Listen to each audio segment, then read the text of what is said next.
എല്ലാവർക്കും ഹാജറാസ് കിച്ചണിലേക്ക് സ്വാഗതം. അപ്പോൾ ഞാനിന്ന് ഉണ്ടാക്കുന്നത് 3 ഉറുമ്പാമ്പഴം വെച്ചിട്ടുള്ള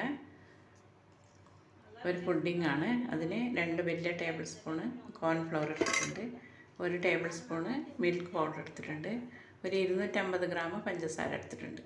അപ്പോൾ ഇതാ 3 ഉറുമ്പാമ്പഴം നന്നായി വൃത്തിയാക്കി വെച്ചിട്ടുണ്ട്. അപ്പോൾ ഉറുമ്പാമ്പഴം നല്ല കളറില്ലെങ്കിൽ നമുക്ക് ഇതുപോലെ പുഡിങ് ഉണ്ടാക്കി കഴിക്കാൻ പറ്റും. അപ്പോൾ കുറച്ച് കളറില്ലാത്ത ഉറുമ്പാമ്പഴം ഉള്ളതുകൊണ്ടാണ് ഞാൻ പുഡിങ് ഉണ്ടാക്കുന്നത്. ഇതാ പഞ്ചസാര. അപ്പോൾ ഒരു തവ എടുത്തിട്ട് നമുക്ക് ആദ്യം പഞ്ചസാര ഇടാം, പിന്നെ നമുക്ക് കോൺഫ്ലവർ 2 സ്പൂൺ ഇടാം, അത് കഴിഞ്ഞിട്ട് നമുക്ക് മിൽക്ക് പൗഡർ ഇടാം. ഈ ഉറുമ്പാമ്പഴം നന്നായിട്ടൊന്ന് ജ്യൂസാക്കിയിട്ട് നമുക്കതിലേക്ക് ഒഴിച്ചിട്ട് ഈ പൊടികളെല്ലാം നന്നായിട്ട് കട്ടയില്ലാണ്ട് മിക്സ് ചെയ്യാം. നമ്മൾ അടുപ്പത്ത് വെക്കുന്നതിൻ്റെ മുമ്പേ ചെയ്യണം. ഇത് ചൂടായി കഴിഞ്ഞാൽ പെട്ടെന്ന് കട്ടയായി പോകും. അപ്പോൾ ഇതാ കട്ടയൊക്കെ അടച്ചെടുത്തിട്ട് നമുക്ക് ആദ്യം തന്നെ നമുക്ക് കട്ട അടച്ച് അതിൻ്റെ ശേഷം നമുക്ക് ഗ്യാസിലോ കറണ്ട് അടുപ്പിലോ ഇതിലെല്ലാം വെച്ചിട്ട് നമുക്ക് ആദ്യമായിട്ട് ഫ്ലെയിമിൽ വെക്കണം. അപ്പോൾ ഇതാ കട്ടയെല്ലാം നന്നായി ഉടച്ചിട്ടുണ്ട്. ആദ്യം നമുക്ക് ഫ്ലെയിമിൽ വെച്ചിട്ട് നമുക്ക് ആ തവയെല്ലാം ഒന്ന് ചൂടാകണം.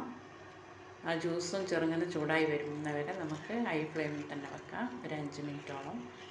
അത് കഴിഞ്ഞിട്ട് നമുക്ക് നന്നായി തള വരുന്ന സമയത്ത് നമുക്ക് ഫ്ലെയിം ഒന്ന് ചെറുതാക്കി വെക്കാം. ഇങ്ങനെ ഫ്ലെയിം ചെറുതാക്കിയിട്ട് ഒരു 15 മിനിറ്റ് നമ്മളിത് കുക്ക് ചെയ്യണം. 15 മിനിറ്റ് കുക്ക് ചെയ്തതിന് ശേഷം നമ്മളൊരു പാത്രത്തിലേക്ക് മാറ്റുക. നിങ്ങളുടെ അടുത്ത് എള്ളുണ്ടെങ്കിൽ എള്ള് ചേർത്തിട്ട് കുക്ക് ചെയ്യുക. ഇനി അണ്ടിപ്പരിപ്പോ ബദാം എന്തെങ്കിലും പിസ്തയായിട്ട് ഉണ്ടെങ്കിൽ അതിടാം. ഇനി ഒന്നുമില്ലെങ്കിൽ ഇത് നല്ല ഉണ്ടാവും. എണ്ണയോ പാലോ ഒന്നും ചേർക്കുന്നില്ല. അപ്പോൾ ഇതാ ഞാനൊരു പാത്രത്തിലേക്ക് കുറച്ച് അണ്ടിപ്പരിപ്പ് എടുത്ത് വെച്ചിട്ടുണ്ട്. അതിലേക്ക് നമ്മൾ ഒഴിച്ച് വെക്കാം. ഫ്രിഡ്ജിൽ വെക്കേണ്ട ആവശ്യമൊന്നുമില്ല. നമുക്ക് ഒരു അരമണിക്കൂർ വെച്ചാൽ തന്നെ ഇത് നല്ല കട്ടിയായിട്ട് കിട്ടും. അപ്പോൾ നിങ്ങളുടെ അടുത്ത് എന്തെങ്കിലും നട്ട്സ് ഉണ്ടെങ്കിൽ ഇടാം, ഇല്ലെങ്കിൽ അങ്ങനെ നമുക്ക് പുഡിങ് ഉണ്ടാക്കാം. അപ്പോൾ ഇതാ റെഡി ആയിട്ടുണ്ട്. നിങ്ങളിതെല്ലാം കണ്ടുകൊണ്ടിരിക്കുമ്പോൾ ഇഷ്ടപ്പെട്ടാൽ ലൈക്ക് ചെയ്യാനും ഷെയർ ചെയ്യാനും ഒരു കമൻറ്റ് ഇടാനും മറക്കരുത്. അപ്പോൾ ഇൻഷാ അല്ലാഹ് ഇനിയും നല്ല നല്ല വീഡിയോ ആയിട്ട് വരുന്നതായിരിക്കും. അപ്പോൾ ഇതാ റെഡി ആയിട്ടുണ്ട്. റെഡി ആയതിന് ശേഷം നമുക്ക് കട്ട് ചെയ്തിട്ട് നമ്മളെ ഇഷ്ടം പോലെ കഴിക്കാൻ പറ്റുന്നതാണ്. ഫ്രിഡ്ജിൽ വെച്ചിട്ട് കഴിക്കേണ്ട ആവശ്യമൊന്നുമില്ല. നമുക്ക് അങ്ങനെ വെച്ചാൽ ഇത് കഴിക്കാൻ പറ്റും. അപ്പോൾ എല്ലാം റെഡി ആയിട്ടുണ്ട്. അപ്പോൾ ഇൻഷാ അല്ലാഹ് അടുത്ത് നല്ല വീഡിയോ ആയിട്ട് വരുന്നവരെ എല്ലാവർക്കും അസ്സലാമു അലൈക്കും.